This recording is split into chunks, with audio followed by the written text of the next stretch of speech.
A surprise to just about everyone, Tango Gameworks shadow dropped a brand new game in January 2023, hitting the world through a live stream with one of the most awful trailers I've seen in a long time. What in the hell am I looking at? The name's Chai, not Defect. Is this the guy? Here comes Hi-Fi Rush, available immediately, or as close to immediately as they could have been. I don't know, I wasn't there. A third-person hack and slash in which the combat emphasizes rhythmic taps in a colorful world of mechanical mayhem. A story about the 458,219th Peter Parker who rises from nothing to become a legend that saves the town in a single day. I bought it on Steam shortly after it was released because, despite the trailer, the gameplay still looked alright, and I wanted to keep supporting Tango. I enjoyed Ghostwire Tokyo plenty, and some of the credited names certainly gauged my interest even further. Of course, alarms went off in my head as soon as I saw who the director was. John Johannes, sole director of The Evil Within 2. That initial crappy trailer made so much more sense, as his last directed game also hit us with an all too familiar trope in its unveiling. Yep, that's me. And you're probably wondering how I ended up here. Well, it's pretty standard. This is the story of how I died. Don't worry, this is actually a very fun story, and the truth is, it isn't even mine. My name is David Packows, and I'm an international arms dealer. This is me. I think it's apparent I need to rethink my life a little bit. I know what you're thinking. Oh no, Thor's in a cage. How did this happen? Well, sometimes you have to get captured just to get a straight answer out of somebody. My name is Jordan Belfort. Not him. Me. That's right. Well, you'll never believe this, but that llama you're looking at was once a human being. This is his story. Well, actually my story. That's right. I'm that llama.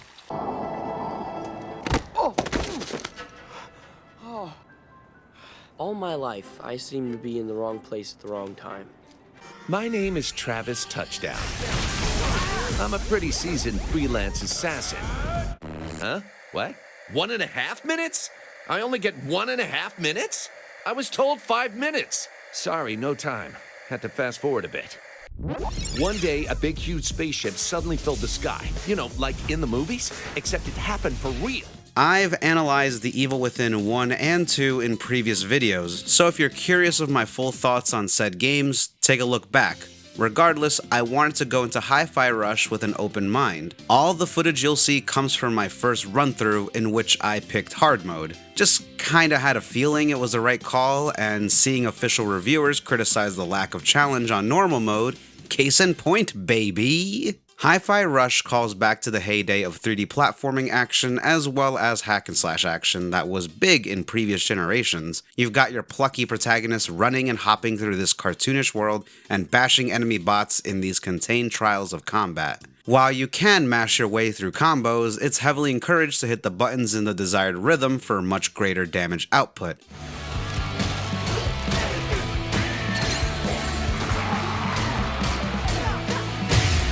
It's a little tedious at first, but opens up and becomes more intuitive once you learn the combos and unlock new chains along the way. Rhythmically stringing the combos is easy enough. So easy I turned off those stupid "hey" sound effects real fast. That shit was annoying.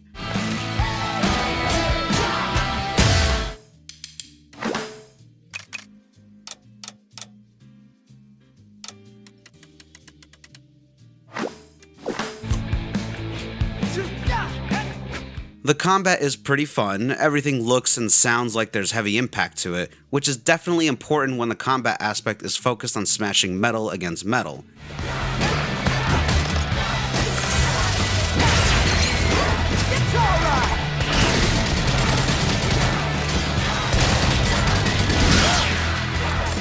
The platforming and exploring certainly exists. Yeah, I can't say I found it all that compelling. Regarding how it feels to play as Chai, they obviously focused on combat, so it's actually kind of astounding how often the platforming segments break the pace, and how long they last. When you wipe a hostile area in under 30 seconds and your grand prize is 5 minutes of basic boxy platforming, It's honestly a huge drag. If there were enemies throughout the platforming segments, that probably would have helped matters, like the best action platformers out there, or small bonus fights in non-arena sections like the best hack and slash games. I'm honestly not a fan of how this was structured in Hi-Fi Rush. Why are there never enemies outside of plain flat areas? It's kind of like Bayonetta structure, but the combat segments outweigh the platforming sections in that game. I wasn't really digging Hi-Fi Rush at first, and genuinely think the introduction does not do a good job keeping any sort of pace, but things finally started clicking for me once I fought the first boss. Also, said boss's theme was 1 million by 9 Inch Nails, so, I might be a little biased there.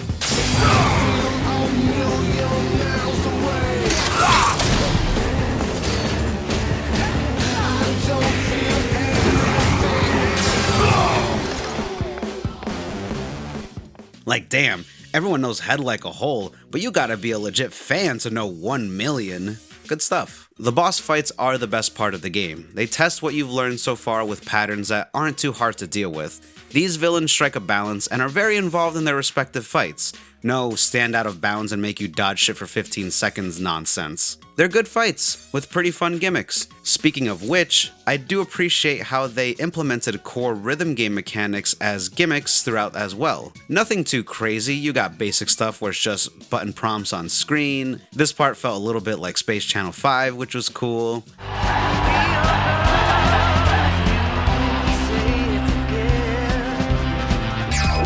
From dancing. Hey, hey. Hey, hey. And I really like these Rhythm Heaven-esque sections when you gotta counter certain large enemies.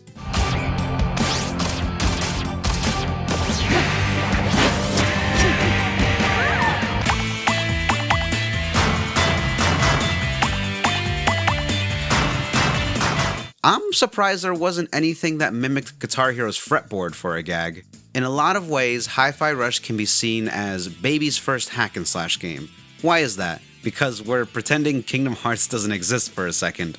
And also because Hi-Fi Rush emphasizes that you need to fight in a rhythm or flow and react appropriately. It's so paramount to the combat that everything from characters to background elements move in the rhythm, serving as your constant metronome to help you maintain that flow. That is, if you don't want to use the on-screen metronome. But 3D hack and slash games were already about rhythm and flow. They always have been. Devil May Cry, Bayonetta, Ninja Gaiden, these games already had rhythm as part of its design philosophy. That rhythm was just to the beat of a song you don't actually hear, and that song is titled Execution. It's how you build your combos and increase your rank, hitting combinations in an appropriate flow against the enemies, but playing defensively when needed, much like any self-respecting fighter. Not all hack and slash games have this sense of pure rhythm, but most of the notable ones certainly do. But how can one figure out the rhythm of a song that they don't hear? Well, it just comes down to practice, and you'll find that tune eventually.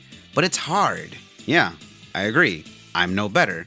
In fact, why not a little story? It's the near end of 2001. I was 11 years old. I had a friend, and for someone who was also 11, he really had his finger on whatever new Japanese game was releasing, and any release by Capcom was one he was all in on. That was his household name. Devil May Cry was one of these games. I watched him play some for a bit, and it seemed cool. Demons, swords, guns, what more could a kid want from a video game? But this was fall of 2001. I didn't even have a PS2. When I got home, I probably played Mega Man X5 for the 100th time. Fast forward to January, my brother got a PS2 for Christmas with, I think it was Metal Gear Solid 2? I remember him obsessively playing that for a while, but when he wasn't home, that sweet PS2 was all mine. My buddy lent me his copy of Devil May Cry as he had already beaten it. Random side note, this is the same kid that, about 6 years later, would introduce me to No More Heroes, another game he got right out the gate.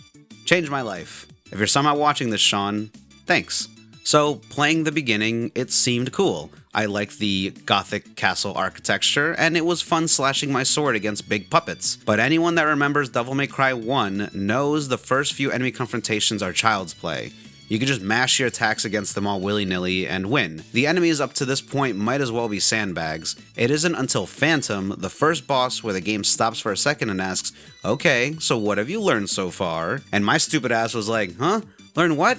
I've just been mashing triangle and killing the bad puppets," as Phantom kicked the crap out of me with his volcano shits and claw swipes. I recall that moment as well as the end of me trying and dying against Phantom over and over again. The solid hour in between is all a blur to me now. I just remember getting so frustrated that I started crying. I was 11, and a stupid idiot with anger issues. I'm still bad at video games now, but I just deal with the stress better. Perhaps Devil May Cry 1 was just of an era that expected gamers to actually look through the manual to begin understanding the game. But I didn't do that. There's no forced tutorial in the game or anything. Maybe they designed it this way to make players take a step back and try and practice some combos on the early enemies instead of trying to brute force through the boss like I failed to back when I was a kid. Gotta learn the mechanics and options. Gotta learn the rhythm of those combos and how to properly avoid enemy attacks. I did not learn that and did not bother. This subgenre was not only pretty new at the time, but completely new to me.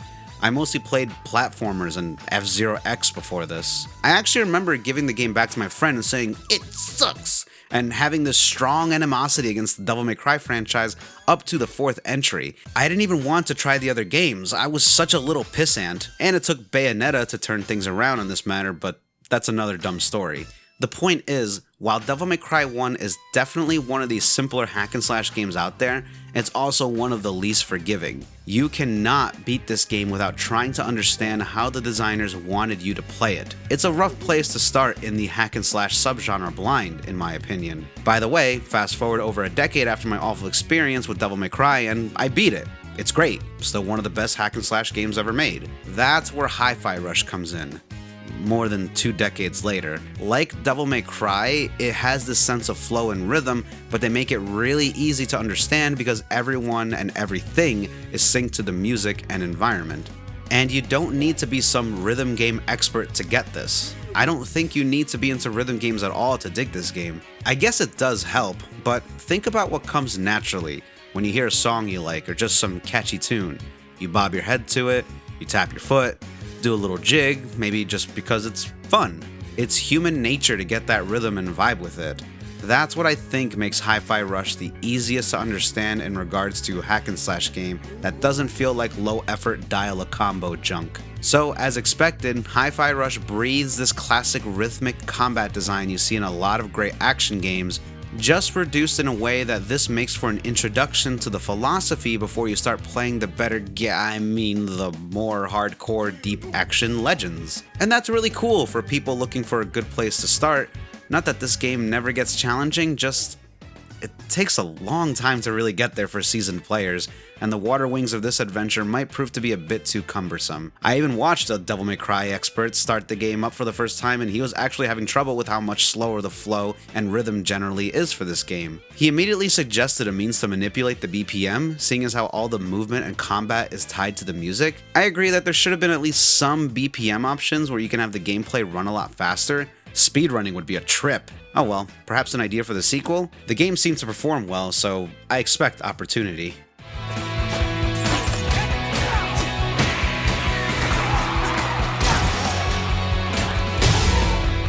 And that's the combat. It's very good. I hope I don't sound like I'm talking it down. It's an interesting experimental piece that wants to show the bones of the design philosophy that make hack and slash games so great. It feels like seasoned veterans dissecting this tried and true design and presenting it to a new generation. And that's pretty dope. You know what wasn't dope? The platforming. It's very slow, has no real challenge, and doesn't feel very intuitive. I think a lot of that has to do with how Chai moves. Obviously, everything regarding his movement is tailored to the combat, which is why this guy's got jumps as vertical as Dante, and that's great for combat. Just like Dante in his own games, it doesn't make for very fun platforming. I think that's the crux of why I don't find these portions that enjoyable. They're okay, but not fun, and the problem-solving aspects are not very engaging. I think one of the reasons platforming is so weak is because there was no consideration for Chai's horizontal movement. Think of some of the best platforming games out there. Think about the movement options they're given and how much ground they can quickly cover. I think it also helps how stout and circular a lot of these protagonists are. Mario, Sonic, Crash. They're very spherical by design. Chai is tall and lanky, at least more so than your typical platforming hero.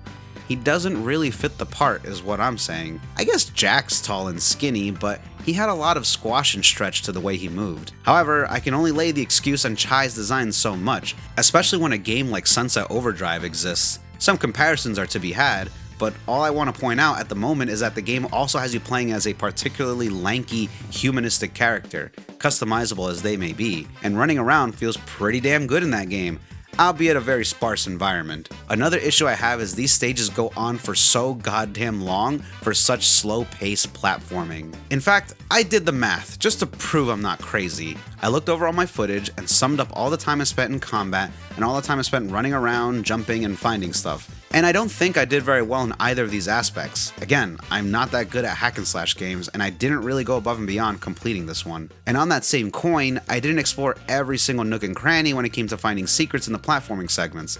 I found a lot of stuff, took any optional path I could find, but regardless, I don't think I was very slow at clearing those parts either. I excluded any time spent in cutscenes, the hub world, or the menus, of course. In the end, these are the numbers I ended up with. I spent roughly 107 minutes in combat, nearly 2 hours, whether against regular enemies or bosses, and the platforming, exploring, a whopping 220 minutes. There is some margin for error, but it can't be that much. Nearly 4 goddamn hours, and that's more than twice the amount of time in combat. Am I crazy?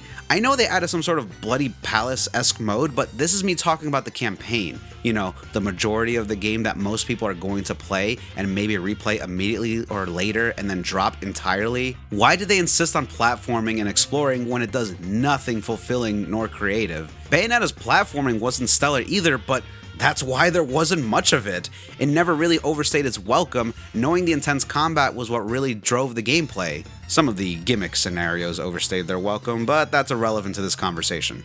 I am this close to calling it deceptive marketing. Kinda reminds me of Brutal Legends marketing, which tries hiding its RTS aspect without completely ignoring it. The original Hi-Fi Rush trailer showed about 5 seconds of platforming in total, while the rest was focused on the combat and the boss fights. You know, despite that the majority of your time is spent doing the most boring, basic platforming I've ever seen outside of a WayForward game.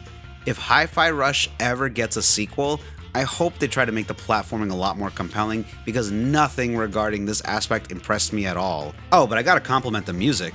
Like any good rhythm game, it is nothing without some great music, and I'm happy to say Hi-Fi Rush definitely catered to my taste while also just being great in general. While I think I got a pretty broad taste in music genres and subgenres now in my adult life, alternative rock is what spoke to me the most when I was a kid and most of my teens. Alternative rock is what populates the game almost entirely. It's got a great selection of licensed tracks as well, and by that I mean they got 9 Inch Nails. Twice. Although, I would have liked if they tackled a few other types of sounds at least once. Come on, no heavy metal, no hip-hop or techno? Like I said, plenty of potential for a sequel. In fact, another free idea for the sequel. Make the general BPM tied to what difficulty the player chooses. We could even get different songs depending on the difficulty you choose, and the fastest BPMs and hardest bangers are only available for those that pick the max difficulty. I don't know, just a random thought. Hold steady.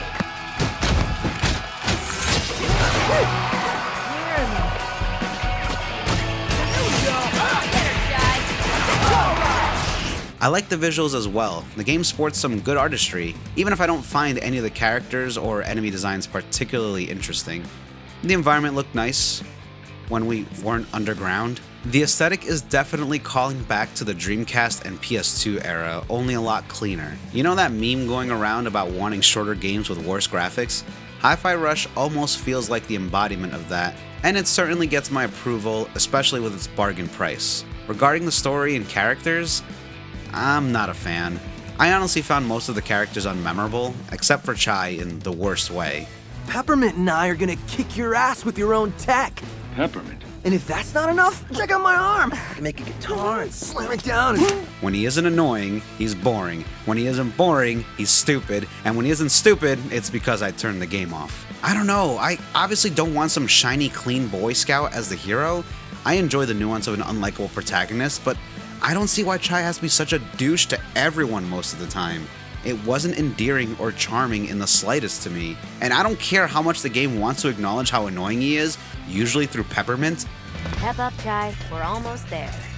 Oh, well, I guess your whole get to Rekka's office without her knowing plan is shot. Thanks to you. Hey, who is doing all the hard work here? It wouldn't be so hard if you just listened to me to begin with. That doesn't suddenly make it funny or good to me. As for the story, anyone familiar with my work knows I like a good, endearing story in a video game above all else. Hi-Fi Rush doesn't have that for me. And call me jaded, but right out the gate, they were losing me.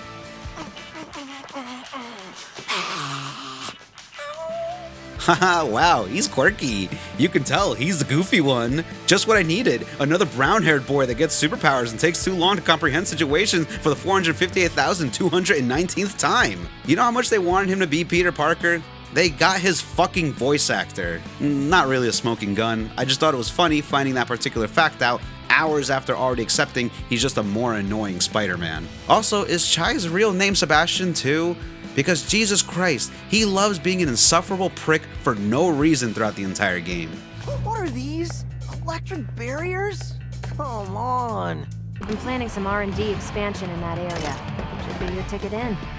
Yeah, as long as I don't melt first. You almost got him! I can see that! You did not mention volcanoes, Peppermint! Usually that's implied when talking about magma. Communication is important to a working relationship. Well, next time, communicate to me when you're gonna mess up my plans again. It looks like I can modify your energy source to micromanage your abilities. I don't need help. I know you want to be a rock star, but we need to work together. It's a bit of temporal displacement. Kinda complicated, not your lingo, but one of 808's hidden. You could have been here this whole time! Oh, 808 said you were gonna help me get out of here. I am. Right after you help me look into Spectra. And I'm working with a team to expose them. We're small, but... Small meaning just you and your cats? I'm bigger than this. You'll need my help to get out of here.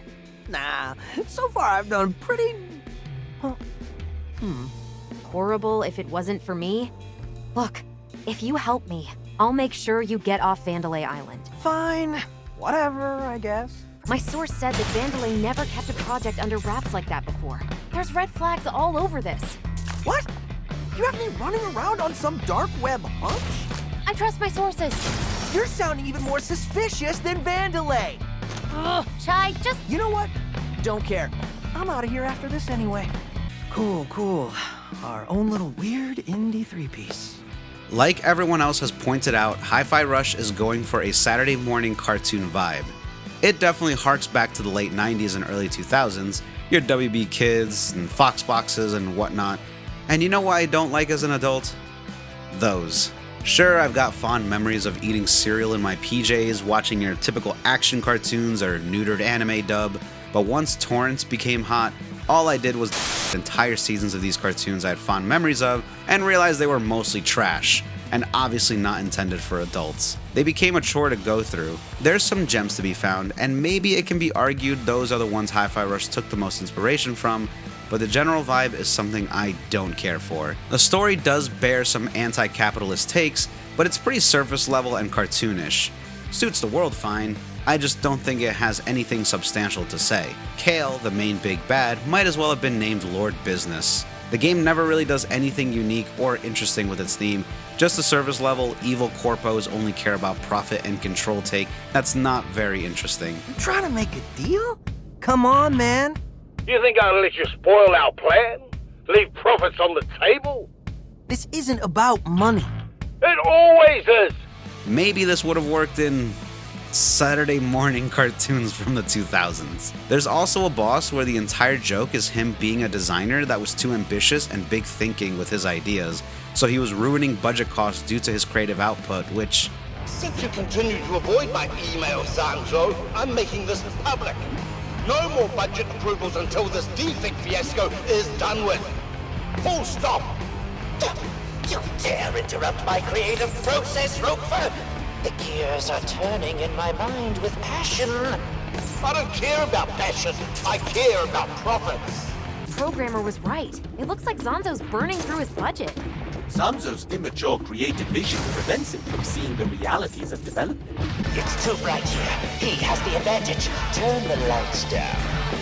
Mr. Sanzo, AR recreation like this is very expensive. And with our budget, quiet, lackey. Just do it. I don't know, it just doesn't sit right with me. Especially as a fan of certain creators who constantly gripe that their vision gets beaten to submission by budget concerns spewed from the mouths of executive fat cats. This is absolutely horrible. We never get any extra shots. We never get any time to experiment. We never get to, go dreamy or anything. We barely fucking make our days. It's sick, this kind of fucking way to do it. You don't get a chance to sink into anything. It's not a way to work. And you tell me I got 2 fucking days to do all these things. There's just bang, bang, bang. It's like a fucking machine. If you want to cut the time down, What is this with everybody? No. What is it? Really? Why? I'm serious. Fucking A, man. It drives me nuts. Who gives a fucking shit how long a scene is? So the game mocking this aspect of creativity in the industry that historically gets choked and crushed very often by those of higher power feels kind of shitty to me. He looks insane. Reviews from workers aren't too hot on this guy. He's a perfectionist. Scrap and build until it's right. You build it, he scraps it. Creator complex. But that hair. Anyway, the entirety of the story never loses this absolute cornball feel for me. Again, not surprising seeing John Johannes directed and wrote this game. The Evil Within 2 wasn't even a cornball, it was a goddamn corb of a game. I talked about Chai to others, and while not everyone agrees with my rather harsh take on him, some did concur he doesn't really have much going on himself, and he's more of a vehicle for the other characters to express themselves, as well as their frustrations with him. It's kind of like the overarching characteristics of Seinfeld. On a grand scale, Jerry himself isn't really that funny. It's his friends that are funny, and they do a tremendous job playing off him. So much so that Jerry, the character, takes their commentary and situations to use for his stand-up, as we see in nearly every episode. So I don't recall much of what Chai said in the entire campaign, but I enjoy the supporting characters enough, certainly more than him. Macaron and Cinnamon are probably my favorite of the bunch. Peppermint's entire personality was that she's frustrated with Chai, and even she had more character for me to appreciate than him. I went ahead and made you one on the house. Cuts down the time needed to call me in during battle. It's all about you, isn't it? Not that I went out of my way to look for praise regarding the story, but all I really saw was people bringing up the references. Hey, Xenogears! That screen is from Xenogears! Everyone is apparently a Xenogears fan! Wow! Haha! Twin Peaks! Remember that? Look! It's the silly dance! I can already see the comments springing against my love for No More Heroes 3. But what about that game? It was chock full of references. While all of this is subjective, and there were references I could do without in that game, I saw actual meaning behind what it was paying homage to or satirizing with nearly every beat. I'd go into more detail, but don't want to spoil No More Heroes 3. Doesn't seem necessary. If you aren't sure what I mean, play the game and check out my analysis that's more than half a workday long. What is Hi-Fi Rush saying with this Twin Peaks reference? That the creators like Twin Peaks? Cool. That's about as much depth as when Scooby-Doo ended up in the Black Lodge for no reason. Haha, there's the silly dance again! I swear to God, if this becomes America's Akira bike slide, I'm gonna fucking kill. I'm not saying a game can't have references in it, just that I don't find them that endearing, most especially when they put a full stop to the actual game's story. This is more than using the rug pattern from The Shining. It's a whole goddamn cutscene. So yeah, among the references, I can't say I was that thrilled by them. Okay, the Seb robot was cute. Figures you don't see it. You think this encourages them? Nah, it's just a reminder. You don't have what it takes. The workers here need to know. They ain't ever getting out of that hole they dug themselves into. This world is sick, dark, sad. I tell ya, even with the filters, Roger Craig Smith sounds closer to the real Seb than Marcus Bobasich. Things need to change. We need to stop hiding our rewards. But what is a reward if it is not earned? You're right, little guy, like you always are. Maybe this is the way to go. The struggle makes us stronger. A new pitch. Make rewards even harder to earn. That sweat, those tears. That makes the cake even sweeter. Making the screen letterbox during his dialogue made the cameo a little better too. I don't know, I probably sound like an asshole, but I'm just not that enthused by a lot of the references and homages and shit in media, especially when it does not feel organic at all and puts a full stop to the story itself. It probably doesn't help that I've been watching Venture Bros for about 20 years now, a show that uses references and callbacks to pop culture more organically and creatively than anything else I've ever seen. Boy, hacker movies always make this seem way more exciting. Yeah, without the dramatic close-ups and like a booming techno score. Real-life hacking is just typing. Throw me a bone, dude. All right, just turn to me dramatically and say, we're in. We're in. Yes, boom. Overall, Hi-Fi Rush is fine, I guess. I wish I could find more compelling things about the game, and again, I'm not some hack and slash genius, far from it. Maybe my rhythm game is too on point, but that's fine. It's still a cool little experience. I don't regret buying it or anything. I actually wanted to support this kind of project for various reasons. One of them is because I like the colorful environment and lively atmosphere carried by its metronome nature. It's neat, and I want to help send the signal that there's an audience and desire of unique artistry rather than realism and higher polygon counts. Something else that compelled me to buy the game is that Tango clearly doesn't want to be pigeonholed into grimy M-rated horror for its company. Ghostwire was a good step towards that. It was even rated T, and now there's this.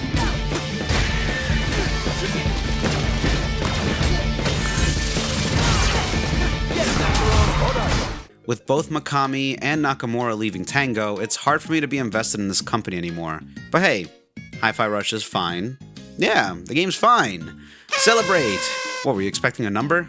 Sorry, maybe it's on my backlog profile. If I were at my most generous, I would call this game a step in the right direction. I'd definitely be interested in a sequel. I want more companies to be confident that games like this can be successful. Stop chasing the graphical fidelity and instead strive for an art style and presentation that can stand out. Even if this game's presentation still felt a little too derivative and unenthused, I still appreciate what they were going for. But still, the platforming was nothing if not banal. Next time, Tango, either make the platforming actually fast-paced and compelling, or just go all in on the combat. Then again, the game sold well, so who am I to talk? I guess I'm just looking for something a little more challenging and intense for now, especially that of the platforming action variety. Anyway, go buy Pizza Tower.